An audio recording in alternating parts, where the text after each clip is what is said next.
S, ಇವತ್ತು ನಾನು ತಿಳಿಸ್ಕೊಡ್ತಾ ಇರುವಂಥದ್ದು ತುಂಬ ಜನ ಹುಡುಗರು ನನ್ನ ಕೇಳ್ತಾ ಇದ್ರೆ, ಅಕ್ಕ ಹೇಗೆ ಸೆಕ್ಸ್ನಲ್ಲಿ ಹುಡುಗಿಯರಿಗೆ ಖುಷಿ ಪಡಿಸೋವಂಥದ್ದು, ಅಥವಾ ನಾವು ಹೇಗೆ ಮಾಡಿದ್ರೆ ಅದು ಹುಡುಗಿಯರಿಗೆ ಇಷ್ಟ ಆಗುತ್ತೆ, ಏನು ಮಾಡಿದ್ರೆ ಇಷ್ಟ ಆಗಲ್ಲ ಅಂತ ತಿಳಿಸ್ಕೊಡಿ ಅಂತ ಕೇಳಿದ್ರಿ. ಸೊ ಅದಕ್ಕೋಸ್ಕರ ಇವತ್ತು ಈ ವಿಡಿಯೋ ಮಾಡ್ತಾ ಇದ್ದೀನಿ. ವಿಡಿಯೋನ ಸ್ಕಿಪ್ ಮಾಡದೆ ಎಂಡ್ವರೆಗೂ ನೋಡಿ. ಸೊ ಅವಾಗಷ್ಟೇ ಗೊತ್ತಾಗುತ್ತೆ ನಿಮಗೆ ಹುಡುಗಿಯರು ಹೇಗೆ ಖುಷಿ ಪಡ್ತಾರೆ ಅಂತ. ಹಾಗೆ ಇನ್ನು ಯಾರೆಲ್ಲ ಹೊಸಬ್ರು ನನ್ನ ಚಾನಲ್ನ ಸಬ್ಸ್ಕ್ರೈಬ್ ಮಾಡದೆ ನೋಡ್ತಿದ್ದೀರಿ, ಪ್ಲೀಸ್ ಸಬ್ಸ್ಕ್ರೈಬ್ ಮಾಡ್ಕೊಳ್ಳಿ. ಹಾಗೆ ಪಕ್ಕದಲ್ಲೇ ಇರುವಂಥ ಬೆಲ್ ಐಕನ್ ಪ್ರೆಸ್ ಮಾಡೋದನ್ನು ಸಹ ಮರಿಬೇಡಿ. ಓಕೆ, ವಿಡಿಯೋ ಸ್ಟಾರ್ಟ್ ಮಾಡೋಣ.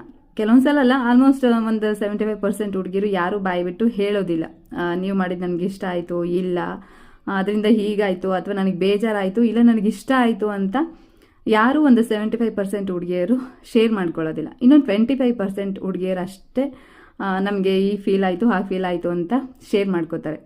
ಸೊ ಹಾಗಿದ್ರೆ ಹೇಗೆ ಗೊತ್ತಾಗುತ್ತೆ ಗಂಡು ಮಕ್ಕಳಿಗೆ ಹೆಣ್ಮಕ್ಳಿಗೆ ಅದು ಇಷ್ಟ ಆಗಿದೆಯಾ ಇಲ್ವಾ ಅಂತ? ಫಸ್ಟ್ ಆಫ್ ಆಲ್ ನಾನು ಪ್ರತಿಯೊಬ್ಬರಿಗೂ ಏನು ಗಂಡು ಮಕ್ಕಳಿಗೆ ಹೇಳೋದಕ್ಕೆ ಇಷ್ಟಪಡ್ತೀನಿ. ನಾನು ಯಾಕೆ ಇದನ್ನು ಪರ್ಟಿಕ್ಯುಲರ್ ಗಂಡು ಮಕ್ಕಳಿಗೆ ಹೇಳ್ತಾ ಇದ್ದೀನಿ ಅಂದರೆ, ನೀವು ನನ್ನ ಕ್ವಶನ್ ಕೇಳಿರೋ ರೀಸನ್ಗಷ್ಟೇ ನಾನು ನಿಮ್ಗೆ ಇದನ್ನು ಹೇಳ್ತಾ ಇದ್ದೀನಿ.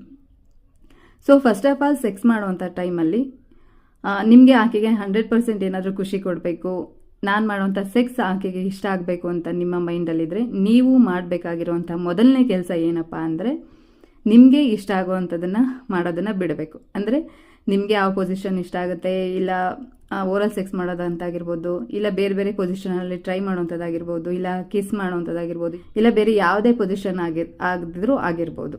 ಸೊ ಆಕೆಗೆ ಯಾವ ಪೊಸಿಷನ್ ಇಷ್ಟ ಆಗುತ್ತೆ, ಇಲ್ಲ ಓರಲ್ ಸೆಕ್ಸ್ ಮಾಡೋದು ಇಷ್ಟ ಆಗುತ್ತಾ, ಇಲ್ಲ ಕಿಸ್ ಮಾಡೋದು ಇಷ್ಟ ಆಗುತ್ತಾ, ಇಲ್ಲ ಹೇಗೆ ಮಾಡಿದ್ರೆ ಆಕೆಗೆ ಇಷ್ಟ ಆಗುತ್ತೆ.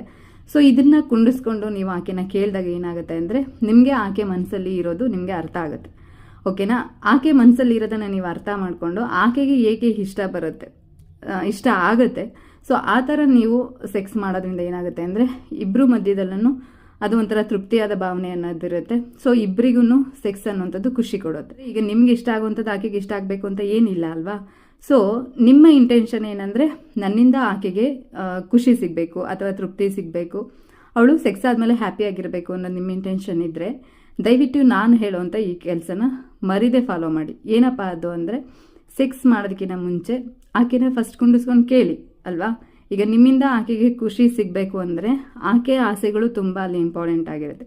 ಸೊ ನಿಮ್ಗೆ ಇಷ್ಟ ಬಂದಂಗೆ ಮಾತ್ರ ನೀವು ಅಲ್ಲಿ ಸೆಕ್ಸ್ ಟೈಮಲ್ಲಿ ಏನಾದರೂ ಬಿಹೇವ್ ಮಾಡಿದ್ರೆ ಅದು ಆಕೆಗೆ ಇಷ್ಟ ಆಗದೆ ಇರ್ಬೋದು, ಸಮ್ಟೈಮ್ಸ್ ಕೋಪ ಬರ್ಬೋದು, ಇಲ್ಲ ಅಂದರೆ ಅದು ಒಂಥರ ಇರಿಟೇಷನ್ ಆಗ್ಬೋದು. ಅಂದರೆ ಕೆಲವೊಂದು ಪೊಸಿಷನ್ ಆಗಿರ್ಬೋದು, ಇಲ್ಲ ಬೇರೆ ಯಾವುದಾದ್ರೂ ಆಗಿರ್ಬೋದು, ಓರಲ್ ಸೆಕ್ಸ್ ಆಗಿರ್ಬೋದು. ಸೊ ನೀವು ಫೋರ್ಸ್ ಮಾಡಿ ಆಕೆನ ಮಾಡುವಂದಾಗ ಅದು ಹಿಂಸೆ ಅನಿಸುತ್ತೆ. ಇಲ್ಲ ಅಂದರೆ ಏನಾಗುತ್ತೆ ಅಂದರೆ, ಒಂಥರ ನಿಮಗೆ ಮೂಡ್ ಬಂದಾಗ ಏನಾಗುತ್ತೆ ಅಂದರೆ, ನಿಮ್ಗೆ ಇಷ್ಟ ಬಂದಾಗ ಏನಾದರೂ ನೀವು ಮಾಡ್ಕೊಂಡು ಹೋದರೆ ಅದು ನಿಮ್ಮೊಬ್ಬರಿಗೆ ಮಾತ್ರ ಸ್ಯಾಟಿಸ್ಫೈ ಆಗುತ್ತೆ. ನೀವೊಬ್ಬರಿಗೆ ಮಾತ್ರ ಸ್ಯಾಟಿಸ್ಫೈ ಆಗುತ್ತೆ ಅನ್ನೋದಕ್ಕಿಂತ ಜಾಸ್ತಿ ಏನಾಗುತ್ತೆ ಅಂದರೆ, ಈಗ ನಿಮ್ಮ ಎದುರುಗಡೆ ಇರುವಂಥ ಪರ್ಸನ್ನು ನಿಮಗೆ ಕೋಆಪ್ರೇಟ್ ಮಾಡಲಿಲ್ಲ ಆ ಟೈಮಲ್ಲಿ ಅಂದರೆ, ಸೆಕ್ಸ್ ಮಾಡಿದ್ರು ಒಂದೇ ಬಿಟ್ಟರು ಒಂದೇ. ಓಕೆನಾ? ನಿಮಗೆ ಅರ್ಥ ಆಯಿತು ನಾನು ಹೇಳಿದ್ದು ಅಂತ ಅನ್ಕೋತೀನಿ. ಸೊ ಇದಾಗಿತ್ತು ಇವತ್ತಿನ